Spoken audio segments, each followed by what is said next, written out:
अस्सलाम वालेकुम जनाब क्या हाल है? ठीक है। हमारी पूरी कौम मेरे समेत दायरे में सफ़र कर रही है। दायरे में आप जानते हैं कि एक ही तरह हम घूमते रहते हैं और एक ही फासले पर हम घूमते रहते हैं। मरकज़ से एक ही फासले पर हम घूमते रहते हैं। इन दायरा बड़ा नहीं करते ना, हमें अपना दायरा बड़ा करने की कोशिश करनी चाहिए। जिस रूटीन में, जिस गोशाए सुकून में हम ज़िंदगी गुजारना शुरू कर देते हैं, उसी में रहते हैं। मैं कम से कम उसी में रह कर खुश रहता हूँ। जब भी मैं अपने गोशाए सुकून से निकलता हूँ, अपने सुकून वाले दायरे से बाहर निकलता हूँ, मैं बेचैन होता हूँ। आज गाड़ी ठीक करवानी थी, गाड़ी का टीटी ख़राब था, हॉर्न। अच्छा, जो मज़ा टीटी कहने में है ना, हॉर्न में नहीं है।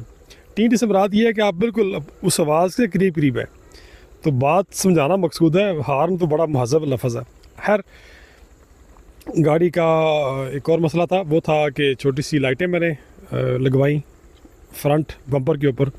तो जब मिस्त्रियों से वास्ता पड़ता है और वो जो कहानी सुनाते हैं आपको, ऐसी सी कहानी नाकाबिल यकीन, ये ख़राब है, वो ख़राब है, पूरी की पूरी वायरिंग चेक करना पड़ेगी पैसे बढ़ाने के लिए। आप जानते हैं हमारे मिस्त्री, मैं ये तो नहीं कह सकता वो बेईमान है, लेकिन चालाक, अय्यार, या वो ये समझते हैं कि अगले बंदे को कख पता नहीं है। हालांकि हो सकता है अगले बंदे को ज़्यादा पता हो, लेकिन वो खामोश हो, उसका ज़र्फ़ बड़ा हो, उसकी सोच बड़ी हो, उसकी फ़िक्र बड़ी हो, इसलिए वो खामोश होता है। चलो यार, क्या इससे मत्था लगाना है, क्या इसके लेवल पर आकर इसको समझाना है। मैंने उससे कहा कि यार मुझे भी पता है, ये इलेक्ट्रिकल इंजीनियरिंग या केमिकल इंजीनियरिंग थोड़ा मुझे भी पता है।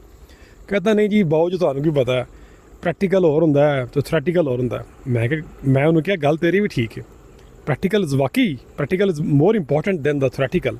लेकिन इसका मतलब ये नहीं है कि थ्रैटिकल की अहमियत नहीं है। प्रैक्टिकल की अपनी अहमियत है, बल्कि ज़्यादा अहमियत है, उसकी बात ठीक है। लेकिन हम ना दूसरे को आर्गूमेंट में हराने की कोशिश करते हैं, अपनी दलील से दूसरे को मारने की कोशिश करते हैं। हमें चाहिए कि बंदा रख लें, अपने इल्म से, अपनी दलील से बंदे को मार ना दें। बंदा रख लें से मुराद ये है कि उसका और आपका जो ताल्लुक है उसको रख लें, ठीक है। दूसरा, शॉपिंग का एक इवेंट था, घर वालों को लेकर जाना, शॉपिंग करवाना। ये बड़ा ना दिल गुर्दे वाला काम है, पैसे लगते हैं जनाब, लेकिन पैसे लगाने भी चाहिए। पैसे लगाए भी और पैसे उनके हाथ थमा दिए, जाओ जी शॉपिंग करो और धक्के खाओ, पसंद की चीज़ें लो। घर वालों को आप खुद तजर्बा करने के लिए कह दें, अपनी अकल समझ दानिश लगाएंगे तो वो नहीं मानेंगे। और मज़े की बात यह है कि दानिश की बातें या अकल की बातें जो मैं आपसे करता हूँ, मैं अपनी ज़ात पर तो अप्लाई कर सकता हूँ और करता भी हूँ काफ़ी हद तक, लेकिन घर वाले कभी नहीं मानेंगे आपको। और ये इंसान का अलमिया है कि हर बंदा अपना तजर्बा खुद करना चाहता है, और ये अच्छी बात भी है, लेकिन कभी कभार दूसरों के तजर्बे से फ़ायदा भी उठा लेना चाहिए। ये दानिशमंदी है, ये सही मानों में एक ज़िंदगी गुजारने का शॉर्टकट है, ज़िंदगी से लुत्फ़ उठाने का शॉर्टकट है। जैसे हमारे पेरेंट्स जो हैं, उनके पास बहुत सारी बातें होती हैं, बहुत सारा दानिश और तजर्बा होता है, लेकिन हम उनके तजर्बात से फ़ायदा उठाने पर राज़ी नहीं होते। ये हमारा मसला है। खैर, घर वालों ने शॉपिंग की। शॉपिंग के बारे से मेरा नज़रिया ये है कि पैसे कुछ जगहों से बचा लें और कुछ जगहों पर लगा लें, ये है अच्छा तरीका। ये नहीं है कि बस आप जो मांगे उसको वही दे दो।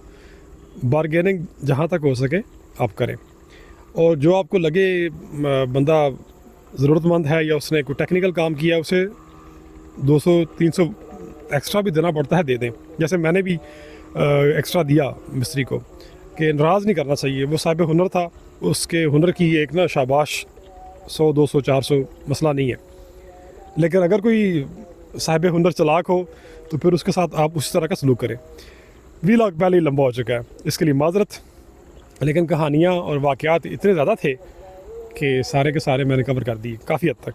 अब पीछे खजूर वाला मंज़र देखें, और मैं अब कब्रस्तान जाऊँगा, दुआ करूँगा वहाँ जाकर, और बस शुक्रिया।